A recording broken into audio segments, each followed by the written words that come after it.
জয় হিন্দ বন্ধুরা, তোমরা হচ্ছে বিশ্বাস এক্সাম একাডেমি। বিশ্বাস এক্সাম একাডেমির পক্ষ থেকে তোমাদেরকে সবাইকে শুধু তোমরা হচ্ছে ডাব্লিউপি কনস্টেবলের একটি পরীক্ষা হবে। তোমাদের পিআরবির অফিসিয়াল আপডেট অনুযায়ী আমরা অ্যানালিসিস করবো যে এইমাত্র পাওয়া খবর নতুন ভ্যাকেন্সির ক্ষেত্রে তোমাদের 12,000 পদ ইউটিউবে সর্বপ্রথম জানালাম। ঠিক আছে, সর্বপ্রথম ইউটিউবে তোমরা নতুন চ্যানেলটিতে নতুন হলে অবশ্যই সাবস্ক্রাইব করবে, একটা লাইক করো। তোমাদের একটা লাইক আমাদের ভিডিও বানাতে মোটিভেশন বাড়ায়। তোমরা অবশ্যই দেখো, আমরা কন্টিনিউ করবো তোমাদের। দেখো তোমরা তাহলে নোটিফিকেশনটি দেখে নাও। ঠিক আছে, তোমাদের আগে বলে দিচ্ছি।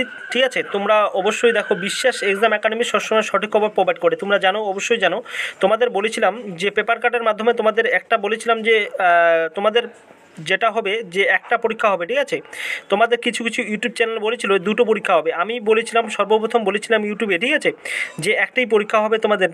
এটা মন্ত্রিসভায় বৈঠকে পাস হয়ে গেছে, আর তোমাদের মিটিংও হয়ে গেছে। আর পিআরবি মিশন বোর্ডের মাধ্যমে তোমাদেরকে নিয়োগ করবে। তার জন্য তোমাদেরকে অবশ্যই দেখো, PRB board, police recruitment board, এবার থেকে মিশন বোর্ডের মাধ্যমে তোমাদেরকে পুলিশের যে 12,000 কনস্টেবল আপকামিং আসতে চলেছে সেটা হচ্ছে মিশন বোর্ডের মাধ্যমে তোমাদেরকে নিয়োগ করা হবে। ঠিক আছে, তোমরা অবশ্যই দেখতে পাচ্ছ যে পুলিশের কনস্টেবল পদে লিখিত পরীক্ষা একটি হবে, এটা দেখো। আর আমি সিভিক ভলেন্টিয়ারদের জন্য 15% সিট সংরক্ষিত, এটাও তোমাদেরকে বলে দিয়েছিলাম আমরা ইউটিউবে সর্বপ্রথম। ঠিক আছে, ইউটিউব চ্যানেলে তোমাদের দেখো, তোমরা দেখতে পাবে, ডিসক্রিপশন লিঙ্ক থাকবে, লিঙ্কে ক্লিক করে তোমরা দেখে নিবে। ঠিক আছে, কত পার্সেন্ট 15% আমরা বলেছিলাম, ইউটিউব করে ভিডিও করে বলেছিলাম। এবার তোমরা দেখতে পাচ্ছ দেখো, পুলিশ কনস্টেবল পদে দ্রুত নিয়োগের জন্য এবার থেকে একটি লিখিত পরীক্ষা নেওয়া হবে।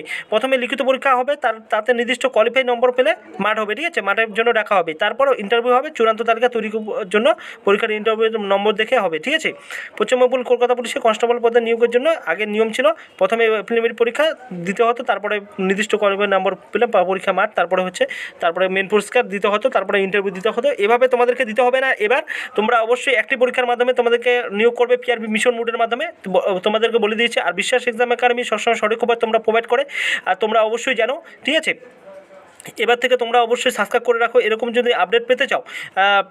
ঠিক আছে, এবার অফিসিয়াল তোমাদের চলে আসবে, আর 7 দিনের মধ্যে তোমাদেরকে অফিসিয়াল নোটিফিকেশন চলে আসবে যে একটি লিখিত পরীক্ষা হচ্ছে। ঠিক আছে, এটাই অফিসিয়াল তোমাদের। ঠিক আছে, কর্মস্থান পেপারটি। ঠিক আছে, আমরা দৈনিক পত্রিকায়।